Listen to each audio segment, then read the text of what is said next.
First, thank you, Noshe, for inviting me here. It's quite a pleasure to be here today.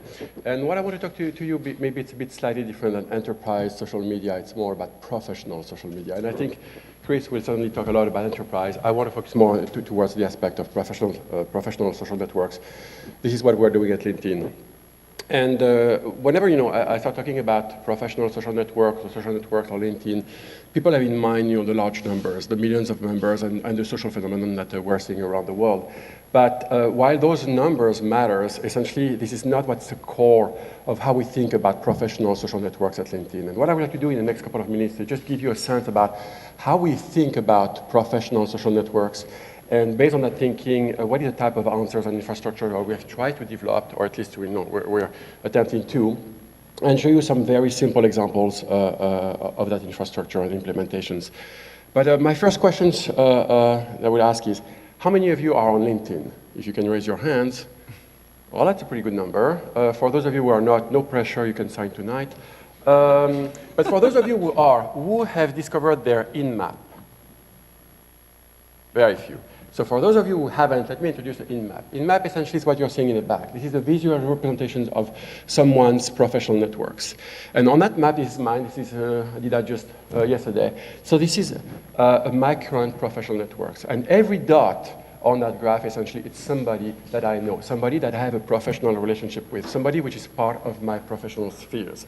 And if you look at my professional network, it's not kind of a big blob. There's a structure into it. Of course, the oversized represented blue graph there has to do with the LinkedIn people. It's people which are gravitating around LinkedIn, people which are my former colleague, my current colleague, or people which are just around the LinkedIn arena. And you can see that since I've been moving all over the place over the years, different clusters there. But the point is that only me knows about that. There's not an algorithm behind that essentially built my professional networks. What we have here essentially is a clustering algorithm that looks into my first degree network and the relationship between them and try to make sense of them. And the point is that everybody has such a professional network. That you're starting your career or you're 20 years down the road, everybody has a professional network and it matters. And so what I'm going to do with you is just go now through a set of random members on LinkedIn to show you their social networks and think about that as a personal experience. And while you're seeing these different structures they're going to see, think about yourselves and your own professional network, because this is the point I want to make about the way we approach at LinkedIn professional social network. So for example, look at this member. Not too many connections, but on one side you see that he has a set of connections which are forming a clique, and a lot of other connections that are totally unrelated. Somebody else here that has a structure a bit like mine, but you can see that there is 3 big blobs and some isolated people in the middle, which are essentially bridges between different type of connections. And when you look at these clusters, they can be your current employment, past employment, or sometimes also clusters around interests that you have or skills. For this member, essentially, maybe somebody which is in the early days of his career, and essentially it could be a classmates type of a cluster. Here's somebody that has a network diversity which is extremely strong, so somebody which is controlling his network. And you can see that this person has cliques which are highly connected within themselves, but not between themselves. Somebody else, the opposite, lots of connections. And maybe somebody that through his career has navigated within a few companies which are highly related, and you can see lots of connections. You see the clusters, but the clusters are interrelated. Another one. And the point I want to make here, again, is you're seeing essentially that everybody has a very different experience, but everybody has a professional network, and that professional network does matter. And that's what the message is. From LinkedIn, we look from the individual out. We don't look from the huge network. It starts with the individuals, and we go out. And from that, we build a large network. And this is really the vision that we have, which is to be user-centric. And in professional social networks, it's not about the enterprise. It's not about the company. It's about the individual and building from that. And so that is actually driven the whole way we think about how we want to build a platform to support professional social networks. And we can summarize that in a very simple way, which is through our missions, which is essentially to connect the world's professionals and to make them more productive and successful. So how do we do that? There's 2 sides of this equation here. First, you have to connect the world's professionals. So that's where the big numbers come from. So yes, LinkedIn, it's today around 160 million members. All self-registered. There's nobody which join, automatically. So it's self-registered members. We're growing very fast abroad the world. So actually, the majority of the members now are outside of the United States. acquiring around 2 to 3 members per second. Also, lots of companies are represented on LinkedIn because they want to reach to professionals. So we have 2 million companies represented there. And also a lot of people coming to the site. As you can see, as of last week, we are the 25th most visited website in the world. That's the aspect of how we connect professionals. And if you think from a social network perspective, is you start where you are, and you hop to your first-degree network. And from this first-degree network, you hop to the second-degree network, the people that your network knows, and you hop to the third-degree network. And you realize very rapidly that actually you can reach pretty much everybody within the network within 1 or 2 or 3 hops. That's the power of the network. On the other hand, what we want to do is to make them more productive and successful. So how do we do that?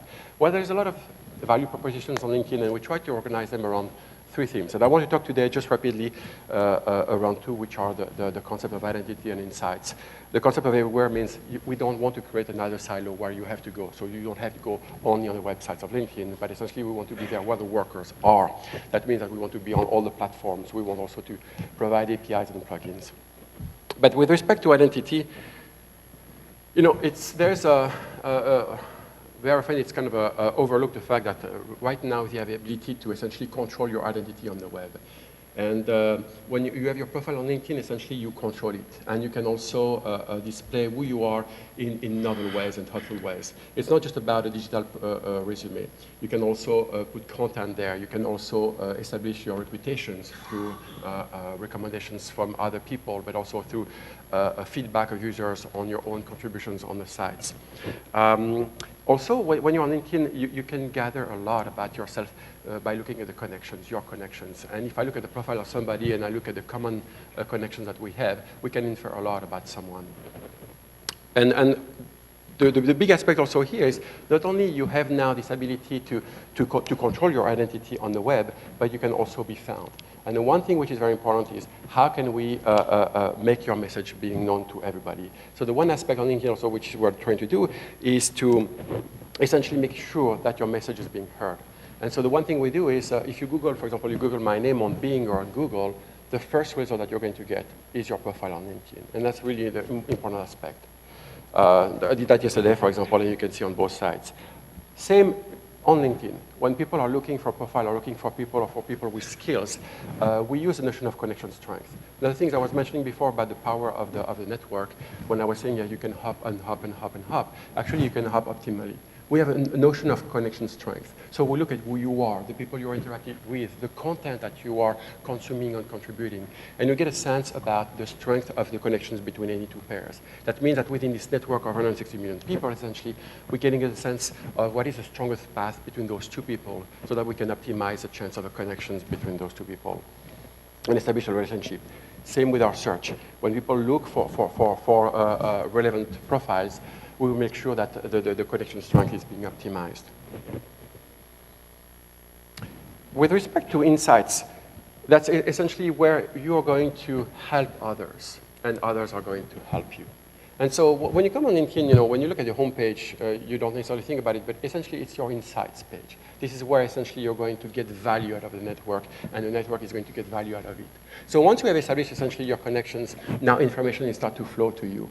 And you have essentially updates that you're getting from your network. All information that you need to know. Simple things, for example, if you remember, before LinkedIn, if somebody in your network is changing jobs, it can go sometimes months or 6 months before you even know that the person changed jobs. Nowadays, you know it right away.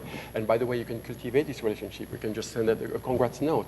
There's an aspect of cultivating the relationships in ways that you could not do in the past. In the same times now, through these updates, you're getting information from them, which is unique, pieces of information which is really filtered down to you.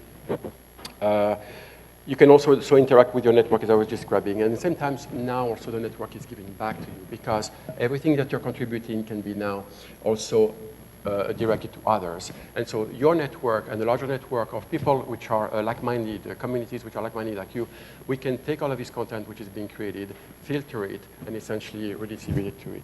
So on this page, essentially, you can see that there's tons of information. There's so much information that at some point, you need to start optimizing these informations. And that's where recommendations come into play.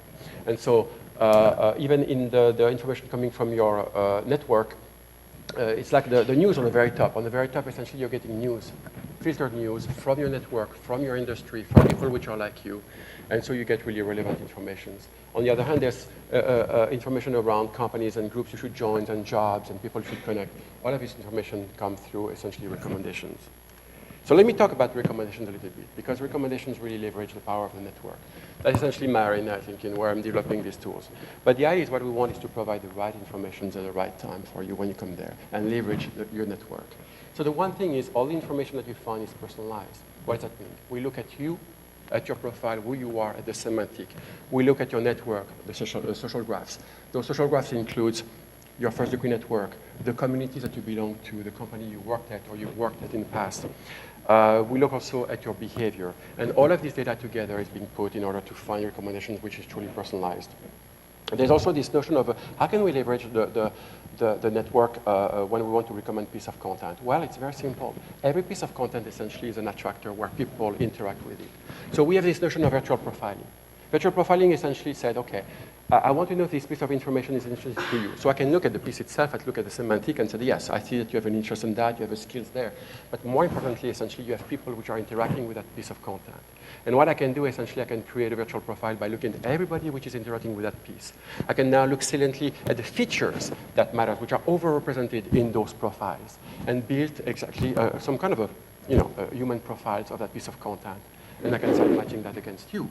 So that piece will come to you as really a DNA relationship with you, and it's coming from the network. Other piece also we use, as you know, that the people's on network, there's two types of behaviors. There's essentially, from social learning theory, you have followers and leaders. Followers are people that knows what they want, leaders. And followers essentially are people which are following a norm. And so you can leverage a network for really addressing that problem. Especially with the social learning theory, you can leverage a network and say to somebody, hey, this is something which is very popular in your network. Oh, or the entire site has been looking at that piece of information. And it's quite interesting because when we put recommendations on the site, we really put very often those two types of information side by side. Information which is coming for the leaders, essentially, it's all about the content. You know what you want. Let's show you this type of recommendations versus recommendations coming from the network. And what we have observed over time is there's no interaction between these two types of recommendations. The followers don't see the recommendations addressed to the leaders, and vice versa. The recommendations coming from the wisdom of the crowd, for example, leaders don't see it because they don't care about that. They know what they want, and they want to drill down on what they know. Also, the one thing which is very important is the value of a network is also about what you're creating on the network. So all of our recommendations, everything, piece of information, so what we're trying to do in the same time is optimize also the return. That means that if you are consuming, we would love you to then contribute. So for example, we are recommending communities that you should join just to participate to the professional dialogues, group you may like. Well, actually the metric that we're optimizing is not just group join. The metric is the following is, we want you first to find groups that you're interested in, but we maximize the likelihood that once you have joined the group, you are going to be a contributor. How do you go about that? There's multiple ways. And actually, once again, social learning theory can help you to devise very simple ways on how to make you participate. The other aspect also is to do warm recommendations. So when you get recommendations, the big problem very often is they come to you in a way which is kind of, oh, the system is telling you something and you don't know where it's coming from. If you can now use your network and turn your network into champions, that's a very different ballgame. So essentially, if you now get the recommendations to join a group that is coming from somebody that you know, you have a much different engagement. And so the problem right now is to find the right time when you can bug somebody to take a few minutes to send recommendations to somebody in this network. So there's a lot of aspect of how you optimize that particular moment. Finally, also, there's the problem about, since there's too much information, so information overflow, how do you optimize the time at which you send the right recommendations? People coming on LinkedIn or professionals, as you remember at the very beginning, are very diverse, and they come on the site for multiple use. So there's a sense about understanding, again, from the network, what is your intent when you come on LinkedIn? You're coming right now, you're logging in. What is your intent? What is your need? Are you right now coming because you want to curate your network? Are you coming because you want to consume content? Or are you coming because you want to create content? Through the network, we can actually learn those different needs and anticipate them, model them, so that actually the type of recommendation which is coming to you will come in the right way. If you're a job seeker, for example, right now, and we can understand that you're a job seeker, we're going to change the homepage entirely, and that the content is going to change and focus on job seeking information.